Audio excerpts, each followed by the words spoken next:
So good to see you. And you have been contributing to these sessions for a long time.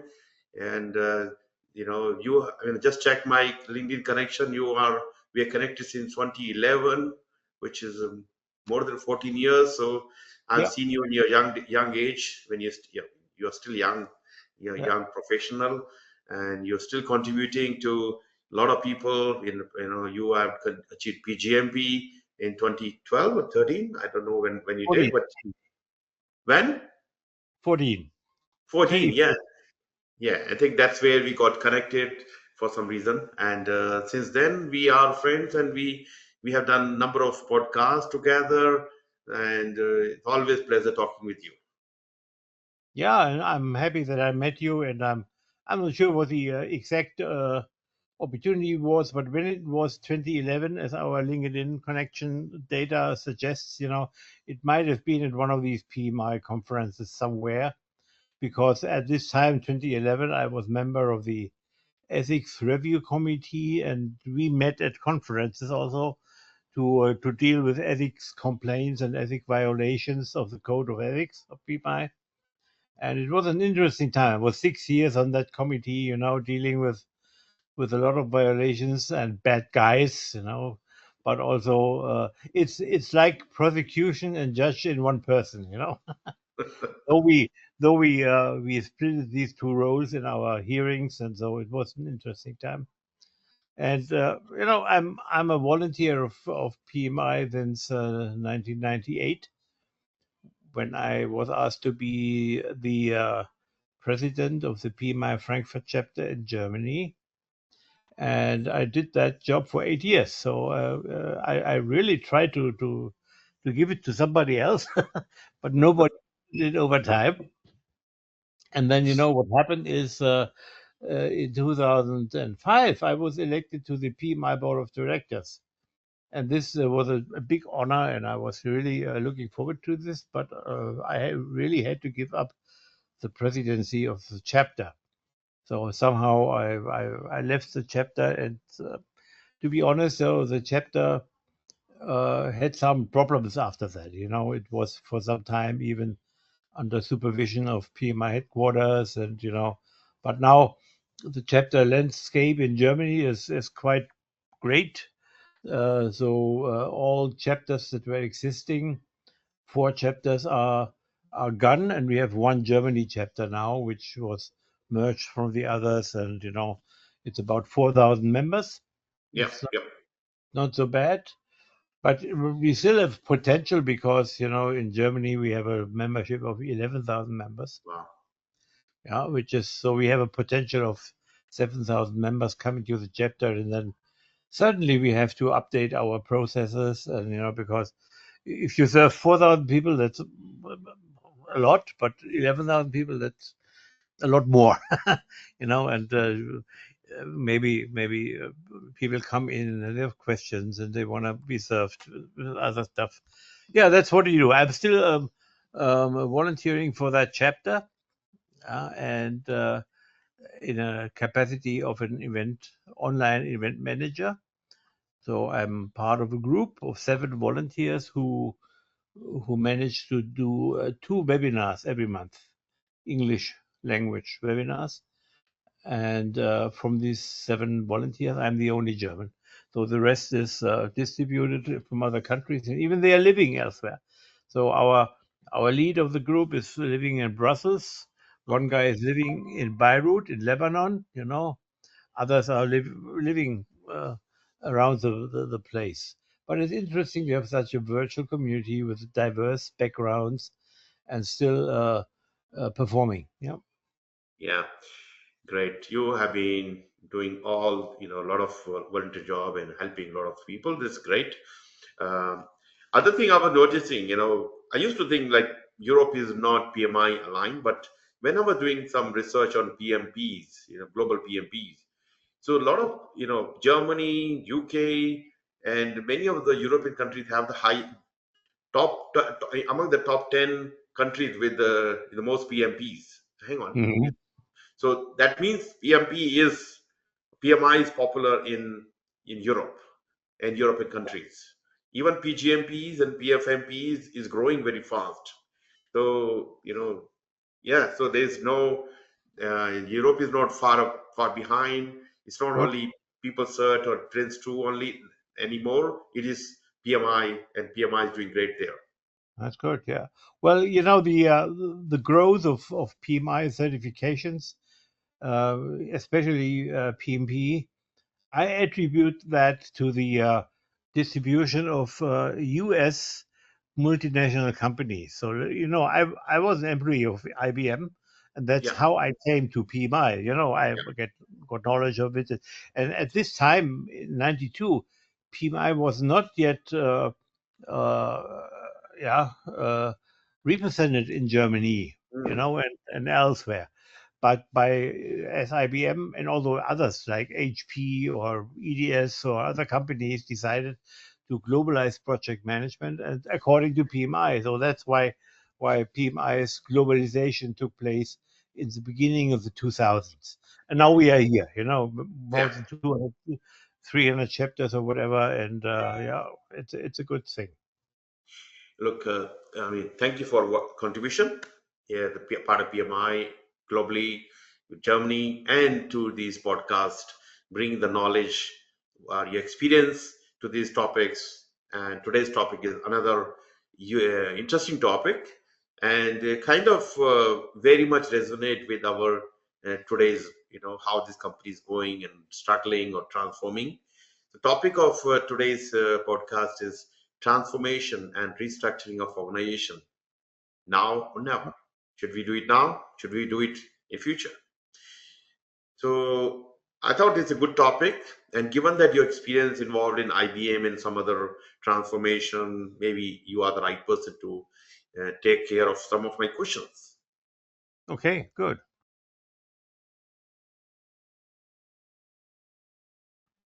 So my first question is, what triggered your first experience leading a major organization transformation? And what key lessons still guide you today from that? Okay. I I really think, I was working as a project manager for IBM clients. So IBM had a contract with the client, and then, this contract was always about transformations, always, because the client wanted to change from at least a technology, a data center one, data center two, or even better, if you have a process renewal or you have something else outsourcing, it was always about a transformation. And as we talk about transformations, it's not something companies uh, say, okay, I have one big transformation, and when do I start next year? And it takes 8 years or whatever. No, permanently, we are transforming ourselves as companies in parallel with multiple transformations. I saw that by one of my clients, my last clients, and they were transforming their HR department and HR system. Uh, at the same time, they were transforming some research divisions. So all these transformations going on in parallel. They were accompanied by some components that were dealing with IT, so IT was core at it, but also they were, reliant on what the board decided on what is strategic, what do we want to do first, and so on. So, my very first, because you asked the question, what was the first experience? My very first experience was with a social insurance company in Frankfurt, in Germany, and they grew and grew and grew in customers. So these are the people who have public healthcare in Germany, and they are served by this company, and it's a regional company. So each major city has one of them. It's called AOK, Uh-huh. Allgemeine Ortskrankenkasse. Yeah, so it's a kind of yeah, health insurance. And if you have more and more people needing the health insurance, you need bigger IT systems. And they used to have the IT system by IBM, which was for smaller companies. So they said, okay, it cannot really serve us more, so we have to move to another one, merge to another one. And this was the next big, we called it MBS at this time. It was in the end of the 80s. So I was asked if I can lead that project, you know, and to move that one data center environment to a new data center Mm, environment. And it included data transformations, it included people transformations, skills, trainings, and so on, and helping people to use the new system. So actually, it's initially the project which brought me to project management. At this time, when I was asked to do that, I was a real technical guy. So I came from software development, and at this time, I was a systems engineer. So technically, I was the guy who is designing data centers. So it was my technical competence that brought me in that position. And then okay, it was not about the technology. It was not at all. It was really about dealing with the people, and that's mm, what I did 1.5 years. And at the end, I established a very good, at this time, and I say very good, not because I judged it, but because my customers judged it. A communication system about that. Monthly newsletters and all this stuff. And remember, these were the times when Microsoft was not yet existing. It was just growing and up. So we don't had a lot of PowerPoints and words and what we have today.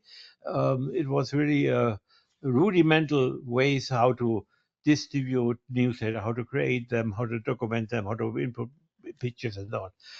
mm. At the end of this project, which by the way didn't reach its goal, uh, but what we did was finished. What IBM was in charge for was finished. What was missing at the end was the new software, but it was not the responsibility of IBM. It was a software house dealing with the software they need to run it, and it was not ready. But the IT systems were ready and were run with the old software.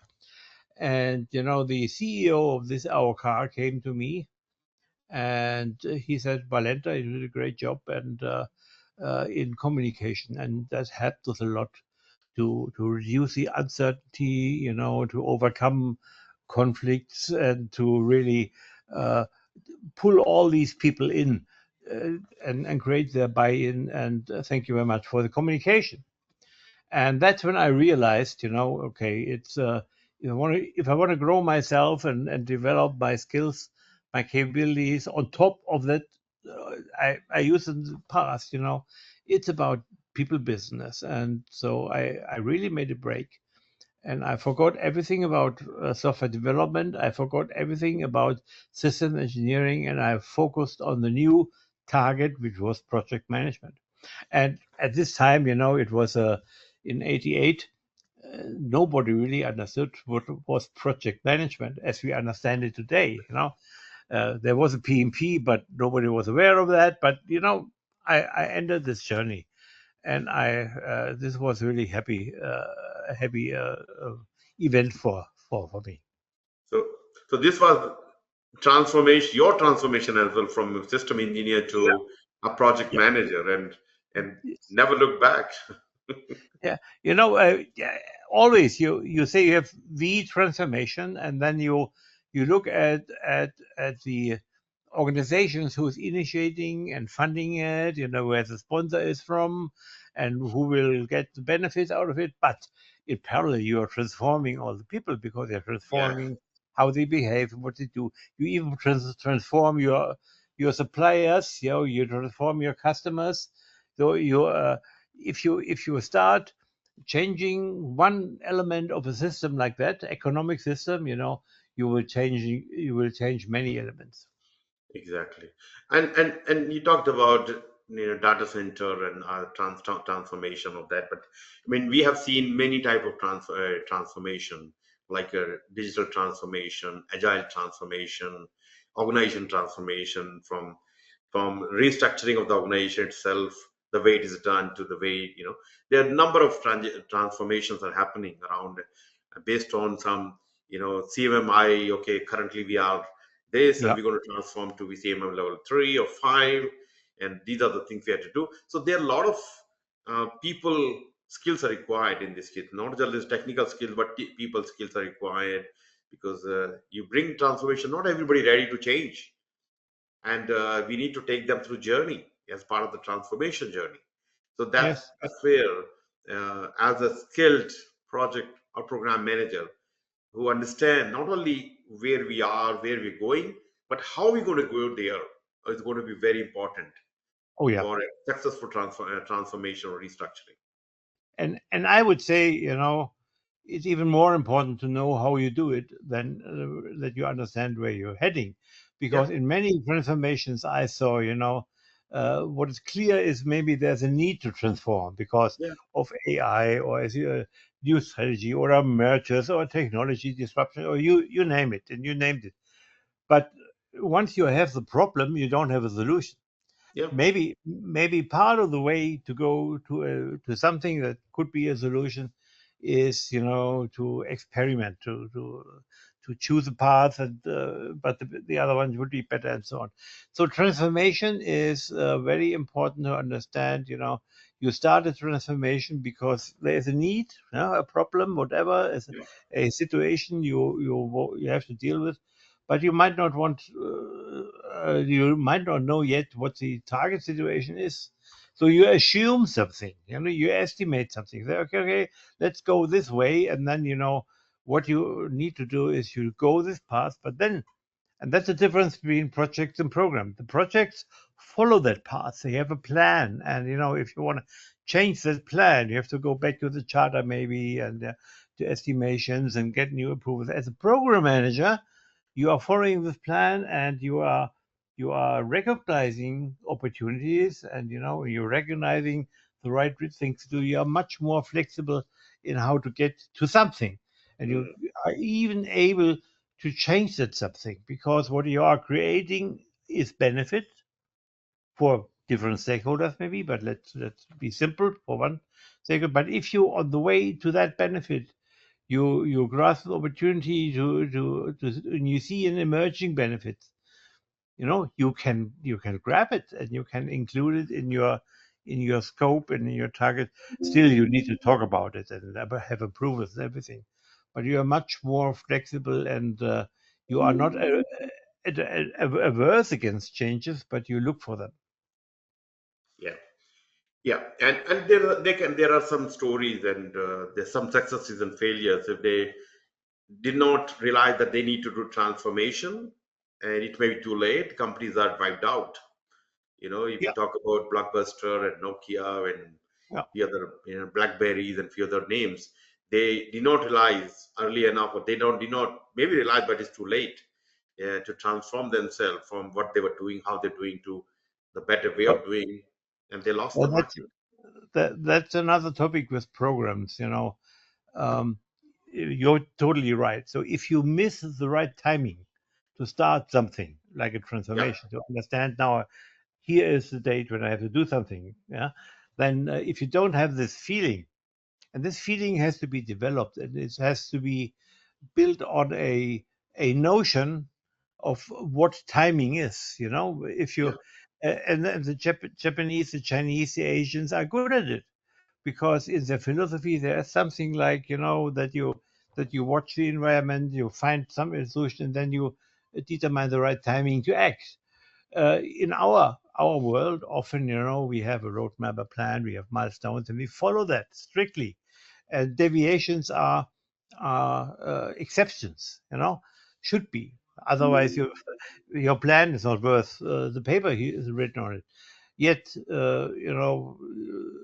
military philosophers like Clausewitz or like Sun Tzu from China, they said every plan is crap once you hit the enemy for the first time, because mm, then your enemy does something you didn't anticipate, and you have to do something else. So yeah. Um, and I was just publishing a paper on this timing understanding in programs, because what we normally see, in project is what is called chronos. It's a chronological time sequence. Date after date after date after date, and that's how our schedules are built and our plans are built, and milestones and end dates and everything. What is different to that is what is called Kairos. And this is a time that is event driven. You Yeah, see an event and then you do something. It's about not so much about chronological time, but about timing, to understand when is the yeah, appropriate timing to do something. And exactly. these companies who you called on a part who missed that point, yeah, they missed exactly that perception of the timing. And it's still a human thing. Because you easily can build automation and an AI around Chronos, that's built in. But Kairos is a different way of looking at time. Exactly. So let's continue the discussion. Let me ask you the next question. From experience, what distinguishes successful transformation from those that failed? Well, first of all, it's a vision. And the vision doesn't have to really determine a final solution, yeah? Because maybe when you start a journey like Columbus, he had a vision to go to India and to grab some herbs or whatever. Yeah, So now, what he didn't reach India at all, but he reached some islands in northern America, and they didn't find herbs, but they found uh, potatoes and gold. Yeah, and they came back, and the sponsor and the funder, they said, okay, we sent you out with 3 ships to find herbs, and you didn't. They didn't punish him, but they were delighted because he recognized emerging benefits which were not thought of. yeah, And he came back with an idea of that emerging benefits, and actually, yes, he was starting the growth and yeah, the wealth that the Spanish and the Portuguese and everybody founded from 1500 on. So they benefited a lot from this. Is it a failed project? Yeah, he missed the budget, he missed the target, he what schedule was not worth it, but benefits saved yeah, him. yeah. And that's a successful. I mean, most programs are just based on the benefit delivery, not just how much over budget or under budget or the timing and this, but have you delivered the benefits? Yeah. And the second thing, so it's a vision. You want to go Hmm. west. Yeah, and then what you get is not determined at this point of time. Maybe you have an idea to support the vision, but when you get something else is good. And then you need and this is what Columbus didn't have, actually, a aligned leadership team. So if you're the only one, who is having this vision, if you can't really make the other leaders, yeah, where you are part of the leadership group, supported Gordon, then they have a big problem. And he had big problems, near mutiny and people dying and whatever. So only when they found gold, everybody was on board again. So, and the other thing, what he also did is engage all levels of people, of humans in your Yeah, program. Let me put it this way. So again, it's about humans because the vision is something for a human. No yeah, AI will give you a vision. It was always a human. Gandhi, or they had a vision, or Martin Luther King or Kennedy. Everybody, big leaders who spoke out a vision. They created a lot of followers, and they engaged all levels of their nation, of their boat crew, or whatever.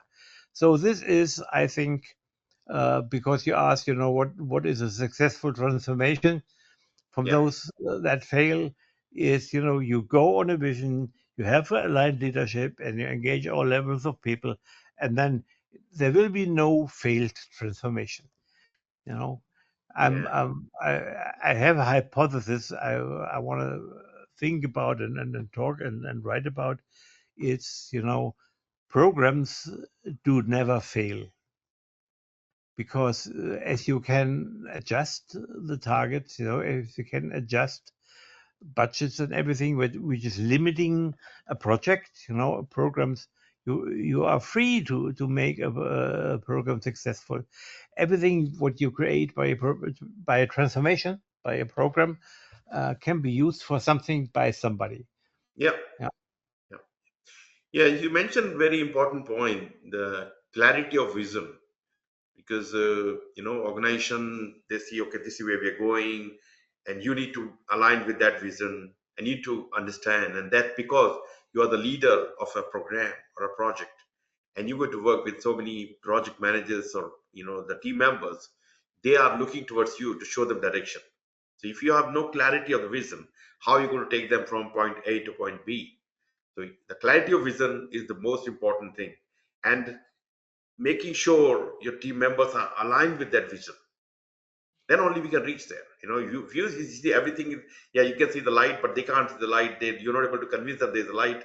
Then you are not able to take them to that point. Yeah. So Yeah. having a vision, and then working with the stakeholders, aligning with the stakeholders, as you mentioned, with all your senior stakeholders, the sponsor, show them this is where we are. This is what we're going to achieve from this initiative. Right. And what's interesting about the discussion we both have, and we agree on what is important. Somehow, it's not about technology. It's not about funding or budgets. It's not about all these mundane things you Mhm. find in projects. It's really about this expression of of humanity, if you want. Leadership, vision, and everyone is involved. Yeah, and because we are transforming the way we are doing versus way of we are doing it to do now, we need to think about change of habits of people, what we're going to Oh, yeah. do to convince them or take them to that point where they are really really motivated to be as part of the new transform or Yeah. new place, Yeah. and doing the new way of, that's where the organization change management come in place. Well, let me reflect on one point you said, and I agree with everything you said. We often come in a transformation. We have this kind of change management activity when we change the habits of people. So Yeah. we see them as objects, which have to be changed because we know how the change has to work because we have the technology system and so on. And that's often how it goes. But it's also a source of failure or a source of things because the best way would be if you present uh, to the community of users, employees, what is the problem and the new environment, and let them find out how to behave them in the best way because Yes. they know it. And so if I look at the transformation compass of PMI, which Yeah. by the way is a very good concept, and they have a certification around that. And this transformation compass states explicitly, the transformation has to come from people within. So if you come with a, let's say, consulting company and trying to manage that transformation, this is very hard to do and probably not possible even. And I saw that many times, when I was doing programs for SAP rollouts, which is transformation. And so if we, as IBM, as consultants, came in and told them what to do, it would not work. It only works if we found and recall that concept key users, so people from the employee space, and said them, "You are the guys, the change champions. You are a member of the team, and now let's define how you not how you change behavior of others, but what would the others be accept as a new kind of work." Yeah, yeah, yeah. So that's where you have to take them through journey, not just you expect that, hey, we are bring from tomorrow we are using the new PMI system. Everybody using, no, you cannot expect that, because some people may be excited, they may start using it, and many people they may not like it. You have to show them why this new PMI system is going to help them. Yeah. Some motivation, some rewards recognition, something required to convert their way of thinking. Otherwise, they will go back to their older PMI system or the Excel spreadsheet, because that's what they're comfortable with, and your transformation failed. But if you have taken them from point A, show them the benefit, and let them feel that this is for them, not for the organization or for somebody else. That's where the transformation happens. Yeah, yeah. Yeah. All right. Okay, let me take the ask the next question. How has your approach to PMO setup and restructuring evolved with changes in technology and remote work? Um, okay, I established my first PMO in 1995, and the Yeah, last one in 2017 around, and 20 years ago. yeah. So it's I must say, and I even follow now that PMI bought up this PMO GA thing, and they are now developing it, which is also a good thing to do. And I'm also, I signed up for a DBA program in Zurich, and the reason I signed up there was because professor at that university was Robert Justin. He's living in Zurich, and Robert Justin owns the AIPMO organization, who is also selling their products, like a PMO standard and a big book about PMO functions. So that's my background in PMOs, and I'm not a very much practitioner today, but I know what's going on in the research, and I know what went on in the last 30 years. Um, by the way, when I started the PMO in '95, there was no book on PMOs. Now we have maybe hundreds of books Yeah, on PMO. And the first book on PMO I found then in about '98 or so was by David Frame and Thomas Block. And I still have it somewhere, and I browsed through it. And everything what's in that book from '98 is still valid, about PMOs. But what are PMOs doing? And it depends on what they asked to do. And yeah, and the question is about, okay, yeah. So is a PMO, should I put a PMO in charge of um, uh, dealing with the changes in technology and the changes induced by remote work? Absolutely, you can do that. And because the PMO is nothing but a temporary organization that is dealing with a specific topic around project management. So normally a PMO could do portfolio management, and support this, and they could do uh, just standardization of projects and implementing tools. Yes, you can ask them to deal with remote work somehow, and then they will do it. So the point is, and that's my approach, and it's very close to the PMI's PMO GA approach. A PMO is a cyclical process. You go back every now and then, maybe every half year. You go back to the base of stakeholders you are serving or you want to serve, and then you find out what they need, and you define expected benefits, and for these benefits you find uh, um, uh, enablers that you implement, and then you run the enablers and you measure what you do, and you go back and back and back and back.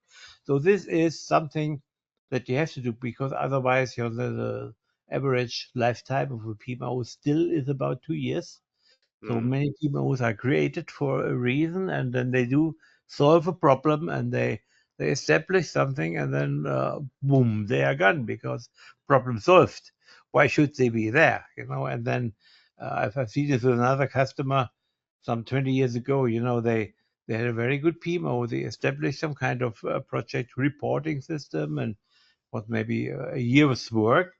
And once it worked, it could be run by secretaries, by administrative stuff. And yeah, they moved it to administrative stuff, which is cheaper, and the high capable project management PMO builders, they went elsewhere. Though the company lost a pool of high capable people because they didn't look for the next challenge. So a PMO has to do a new challenge every year, at yeah, least every year. And that's why I call it a iterative program. Always a PMO can be run as a program because you're Yeah, always looking at benefits and you're looking at a lot of things to do in parallel which fit together, integrate. And once you've developed the base for one benefit, you're looking for the next one to develop. Otherwise, you will be gone. yeah, yeah. And yeah, nowadays, as you mentioned about PMO, PMOCP, PMI has introduced this new course, of course, coming from PMO, GSA, yeah. This group of people, Amiro Pinto, that's where he started this, Yeah, he got his standard and everything. And now PMI has taken over and, running these courses. Um, I mean, I happen to run the PMI's, I should not be talking, but yeah, the pilot program of the PMI's material. And I'm going to run a program. Actually, next month, I have a program starting 2 days program about PMO setting up. And it's a very detailed program. It's just not a, I know for PMP, PGMP, PFM, these are testing your knowledge in particular area. But here also test not only testing, but are giving you some tools, techniques, and templates which can help you to set up a PMO and different type of PMO you're talking about. Even the transformation PMO, or they're different. They're talking about 30 different PMOs, different type of PMOs, yeah, which is I mean, I'm looking forward to that. This new program, and hopefully many people can benefit out of this program and learn to set up their PMOs and use it to improve their performance, organizational performance by doing yeah. this. Very good. So I envy you because you are really building your own skills and capabilities by just following PMI with the certifications. So have you been able to look into the construction project management certification yet? Not yet, but I like to do that because this is, while I've now, I've not done construction, but I'm interested in property development, and all those things. Done some renovation, so I was thinking, can I satisfy the requirement of PMI CP, which I can probably satisfy because I do have experience of uh, renovating the house, Yeah, yeah. or something like that. So anyway, so I Well, should look into that as well, but you know. well, it's very interesting. Though this guy who is running that program, it's Ben Breen. I don't know if you know Ben Breen. Heard of him? So, Ben Ben Green. Ben Breen. Okay. Breen with B. So actually, he is from Singapore, and he is from birth Australian. Okay. Yeah, close to you. And he's still living in Singapore, and he was the regional director of PMI of Singapore. But he was also the program manager for that construction management certification. And why was he chosen to do that? Because actually, for profession, he is an architect, and he is the architect who built the Marina Bay Sands Hotel. Oh wow. Singapore. And he talks about that, when he gives his speeches. I recommend that you go to one of his speeches. And he was asked by the former CEO to start that after we had a discussion, because I said, PMI has a PMP and everything, for everything, but what is the industry with the most potential for project management and for humankind, and I think, and we agreed, all of them, it's construction, because if we have a growing world population, if you have raising waters, then we need to construct much more things. In Africa, we need to construct infrastructure. We if we have to move now, like in Indonesia, as a capital or what, away to higher grounds, this is construction. You have the Yeah. same thing in Norway or Alaska or somewhere. So this will grow in business, and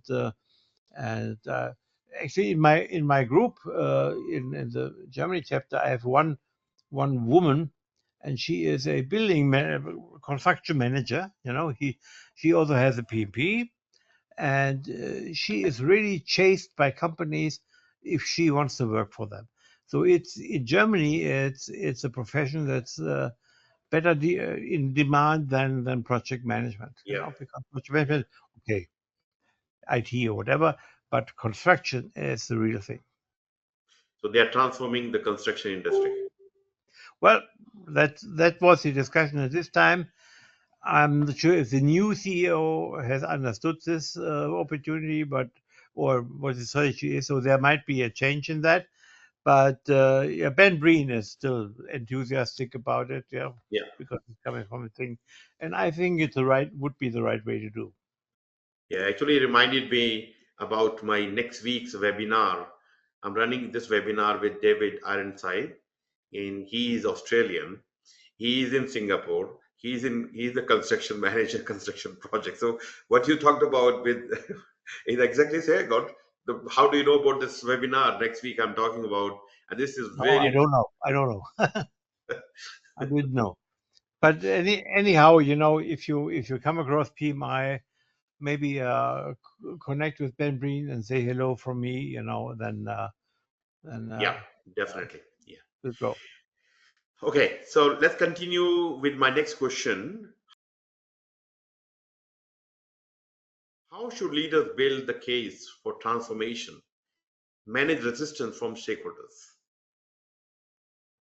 Yeah, that's you know we see it in the daily way in politics, in military.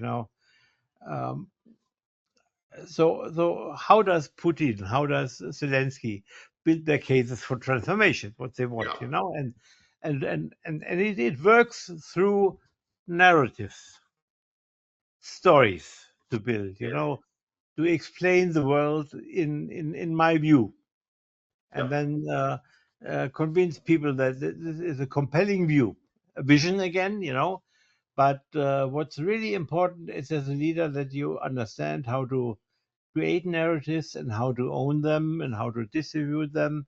So if you can tell a story about your transformation, then you have already 50% of success. Yeah, yeah, because this you own the story, and if it is believed, it will be spread automatically. You just can, put out the trigger that your story is being believed, and it's like a religion, if you want, and that's what you have to do. It doesn't mean that this transformation can be sold easily to AI or to computers or to logic or to economists, but it means that you can create a lot of followers, a lot of believers, and a lot of people who are satisfied that there is a narrative that makes their fears go away. Huh? Maybe create other fears, but this is something that is the most important thing. Make sure you create positive emotions, and because then people expect benefits from this. If you yep, create emotion, people transform that into a benefit for them, into a positive event for them, and that's for program managers who are doing that. What do you need? Do we have the skills somewhere in the paperwork or even in the PGMP standard how to create these narratives, these visions, and I don't think so. I didn't find really much help in these books, but there is a lot of research and a lot of help available. You look at marketing. All these marketing guys, they mm, create campaigns and tell you a story about Coca-Cola and Nike or whatever. They work with stories, with narratives, and you can learn that if you are coming from marketing, or look a little bit more in military terms. It's called propaganda. Same thing. You promote a vision, and you bring it out to people that they believe it, and then they follow you and they support you. And by the way, all these marketing and propaganda creates lots of money too, automatically. As a program manager, as a transformation manager, never cared about money, because money comes if you are good, and yep, money, and even if you have been promised money, it goes away if you are not good. Hmm. Yeah, exactly. Yeah, so you mentioned about the stories when you talk about the transformation, because you have, because you can see the vision. Let's say you are the leader, you bring the transformation to the organization. You have to convince so many stakeholders. Some are very heavily resisting to what you're going to say, maybe because who you are, maybe you because of your past or something. But now your case is you need to say, okay, you can see the light, and you have to convince them. Everybody's in the dark, and you have to convince them. Yeah, you know what? There's a light after this tunnel. We have to go there, and by showing the stories, by giving them big picture, and believing, making them empathy is another thing. You Yeah, know what they feel, how they feel, and how what you can do to take out from that stage to the next stage. So a lot goes behind the scene for every transformation or every successful transformation. yeah, yeah. Well, let me add one important um, technique. I wouldn't say, but idea around it. We often talk about if we go in transformations, we have a change management program, and so we deal with resistance. Yep. So the point is really not to have resistance at all. Avoid the idea of dealing with resistance, but you have to create wishes. You have to create demand. So Yeah. if people want something, it's more powerful than if you want to convince them to leave something out. Yeah. Yeah. So the best leaders in transformation, they avoid resistance. There is no problem with resistance, but they create wishes, and then the people follow them. So this is maybe the one sentence that makes you really think about how to set up your narrative and your and your uh, vision for the transformation. Yeah. And then, how do you do that? We are only talking about vision and narratives and what that's about communication. Huh? It's a part Yeah. of communication. Communication. Yeah. And you have to really repeat communications in different means. Yeah. Some people are more listeners, some people are watchers of YouTube, some people are readers. Everybody has another preferred an effective way to absorb information from communication, and maybe only partly. So because if I only if I listen to somebody and I get maybe 10% of the content, you have maybe to do it 10 times, 20 times with it. But if you give him something to read in parallel, YouTube and a discussion point where you can engage them, and ask them questions and test for something, then you are more effective in your total communication. So communication is not just the one newsletter email you send out per month, but it's much more. It's a daily business, and having not only different means, but also different techniques and the methodologies to communicate. Yeah. And as you cannot do that by your own as a program manager, you have, again, as we said before, a line leadership. They have Yeah. to speak with your voice. They have to understand, and not only understand, but engage with your vision and narrative and everything. So, and they in turn, have to select change agents. I would call them change agents. So people who you seed in your organization and who will promote the change because they are the real believers. These are, if you call it, the priests of your religion you are establishing. So it's a little bit psychodramatic now, maybe, Sitaram, but that's about it. Big transformers, are the people we recall, we remember, and they had no clue about AI, no clue about technology, though, but they were people managers. Exactly. Great. Thank you. Yeah, Thomas. Thank you for sharing. And it's a related question. What are the most common timing mistakes organizations make when they finally decide to transform? Maybe it's too late. Yeah, yeah. Well, yeah. So somebody, I don't know who, said, it's better to make a quick decision than to make the right decision. Yeah. So and that's often when I see how some people look for a job, Yeah. and some people who get a job, they go for it, and Yep. they don't try to prepare themselves a lot, but they just present them as they are confident, and then they are taken. And maybe they get into trouble in the new job because they don't have all the capabilities. But that's better than to look at all the job ads and see, okay, what is needed, and then to do one course and one class and spend money to educate yourself. And after 3 years, you are prepared to take the jobs that you have seen 3 years ago. So that's the point of making in I don't like the term, but in our world, it's better to make quick decisions and be wrong and repair them, because actually some CEOs said there are no bad decisions. They are just different consequences you have to deal with. And Yeah. and maybe that's the thing. It's not saying that you shouldn't think strategic in parallel to making quick decisions. You need both, and it has to be in alignment and harmony. So I mentioned the time, the view on time, which is called Kairos in yeah, in contrast to Chronos. And the Kairos thinking is event driven, and it's about not time as it flows, but it's about identifying the right time to do something. Timing is about timing, and exactly this is the question about how do we develop a feeling for the right timing to do things. Sometimes you do quick decisions, and maybe it's really dumb. So if you, let's say, go outside in your bathing suit in winter in Alaska, maybe it's a quick decision to go out there in your bathing suit, but maybe it's not a good timing. You should do it in summertime.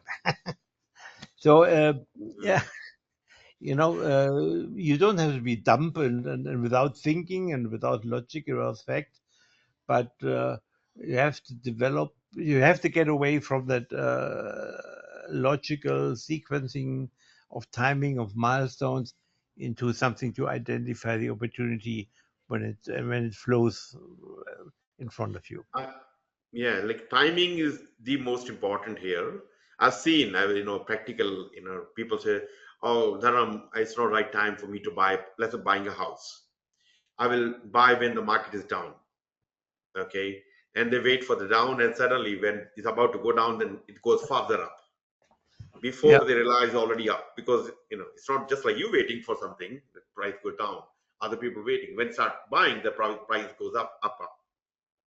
And I've seen this in the certification when they want to do certification. Okay, that I'm busy, I'm very busy at the moment. When I have more time, I will do the certificate, PGMP, PMP, PFMP. When unfortunately they lose a job, then I don't have, now I have to find a job now. I have time, but I cannot invest now. So that's where they look back after, hey, we talked about the certificate 5 years ago. Yeah, I will do it one day, someday. And that, yeah, so that the time never, if you keep waiting for the time, perfect time, it will never come. So the transforming your organization, transforming you as personally, or taking any decision, take now. Yeah, of course, you cannot just take dumb decision just because Dharam is saying or Thomas is saying. It's you need to do your homework, but don't delay. My message is don't delay. When someday, one day, someday, everything is everything worked yeah, out, I will do that. No, wait for the opportunity and take the right decision, right time. If you want to do certificate, look at, okay, maybe while I'm working, I may find some time, so I will be more ready for the future where AI is taking over or this is happening, jobs are going. I can still survive because I already prepared myself. Rather than when things happen, okay, now I want to do something, it's too late. So the timing is the most important when we decide to yeah. do the transformation or not to decide not to do the transformation. I agree. And quick decisions are also, part of that. So I can ask the question: if you don't make wrong decisions, how can you learn? Yeah, Because we learn majorly from mistakes. So you have to allow yourself to make mistakes, and you do that exactly. by quick decisions, and you go this path, and you watch what you're doing and what is happening, and then you can decide a week later or 3 weeks later, okay, I'll stop that path. Yeah, and I make a quick decision, Yeah. because I learned this way is not the right path in the moment. Yeah. So you have to allow yourself to make decisions, look at them, reevaluate them, and then go on. So one mindset thing, what helps you here is a mindset I developed when I was a young boy, maybe 17, 16, whatever, thinking about life and philosophy, what we do at this age. And so I said, I never look back. If I made a decision at this time, it's correct. And if I maybe half a year later say this was, I wouldn't make this decision because I'm better now in knowing what's happening. I didn't make a mistake, I just was at this time this Thomas, and now half a year later I'm that Thomas with much more knowledge and experience. I would make a different decision for sure. I should. Otherwise, if I would make the same mistake again, I wouldn't have developed anything.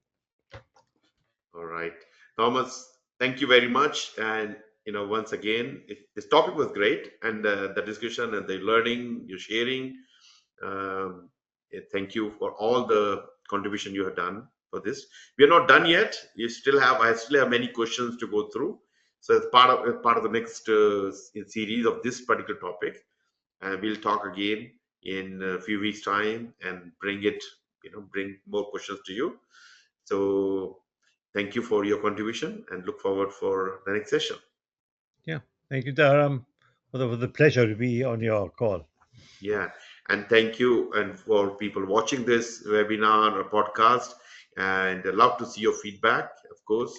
And you reach out to me to reach out to Thomas for the insight or learning or mentoring guidance. Some of the learning we have over the period of time, Thomas has over a period of time. We love to help out, as an individual or a company. So yeah, so there we Okay. are. Okay. Okay, thank Thank you. you. And see you again, Thomas. Take care.